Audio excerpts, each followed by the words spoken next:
So, while watching Shaunak Sen's Oscar nominated All That Breathes, I was suddenly reminded of another documentary film that I had watched some years back. And it had stuck with me, and I thought it was probably my favorite documentary film for a while. Maybe still is, I don't know. And that film was Cities of Sleep, or Sleeping Cities. It's available by both names. And I realized that that is also a Shaunak Sen film. Now, the common denominator between All That Breathes and Cities of Sleep is the way Shaunak Sen looks at Delhi. Delhi is the city in both these films, and I would argue that Delhi is a character in both these films. While All That Breathes talks about wildlife and the presence of humanity in their midst, Cities of Sleep is about humanity and their struggles. All That Breathes follows the story of Salik, Saud, and Nadeem, who have dedicated their lives to taking care of injured kites in Delhi. Cities of Sleep follows Shakil, a man who is homeless. He works by the day and spends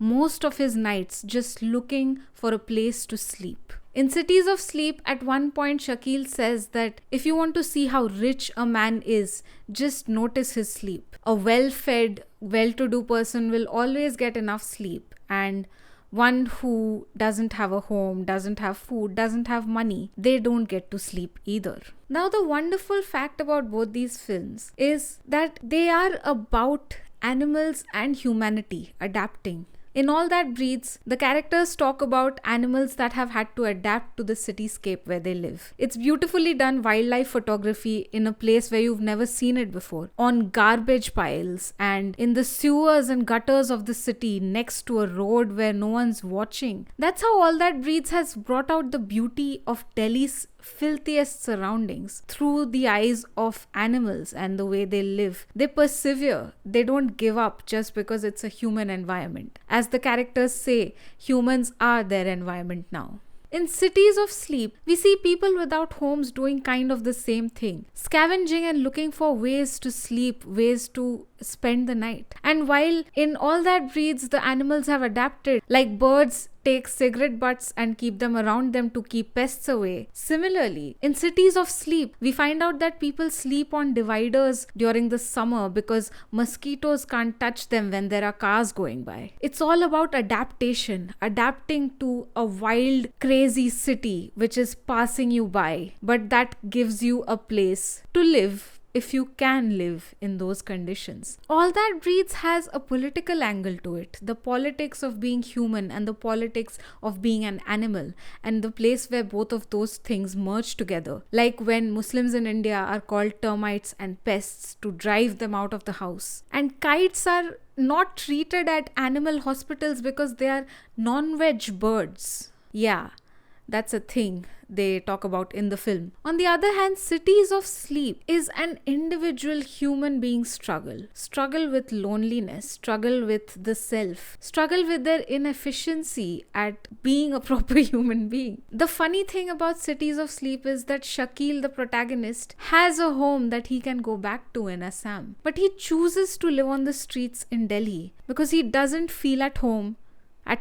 It's about his individuality, which does not thrive in his hometown. Similarly, the animals in All That Breathes choose the city, which is what they consider home, which is probably where they were born, they grew up, or they are used to migrating to. They do not give up on their lives just because the city is unlivable or the conditions are desperate. They are driven out by so many things happening with the increase in pollution. They keep dying every single day. But just as the Muslims in Delhi survive despite riots, despite hate speech, the animals also choose to live on. While All That Breathes deals with the politics of the country head on, Cities of Sleep is about a man who hates politics. A man who doesn't like the politics around a bed. He doesn't like a government shelter where his slippers get stolen or where he has to beg before someone for a place to sleep. The interesting thing about the city is that slowly but surely access to both animals and homeless human beings is cut off when it comes to the city's services. So, just as animals don't get to thrive in Delhi or don't get access to hospitals if they're non veg, subways are locked at night so homeless people don't get to sleep there. The city is cruel. In fact, in All That Breathes, there's a point where the brothers say, लेकिन क्या है, ये जो nature में है ना, nature में भी क्रूरल्टी है और ये एक नेचर का पार्ट है.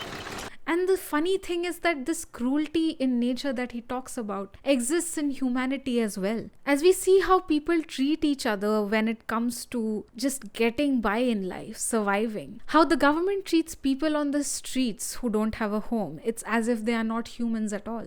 The strange thing about both films is that they both end in a sort of loneliness. As one of the brothers goes to the US to study further, to learn more about birds, it ends at this strangely lonely note where he is unable to speak to his brother. He ends up talking to himself, and it looks like he's all alone out there. And it's scary. He's like a migratory bird who's migrated for the first time. And in Cities of Sleep, Shakil, after visiting his hometown for a while, comes back and sees a more heartless city, a city where all the homeless people and their businesses and their places and spaces have been cleared out. And he suddenly has even fewer places to go to. And he has to spend the night sitting down and waiting for the next day, when he'll probably have to earn some money and just go back to his hometown, the place where he does not want to go.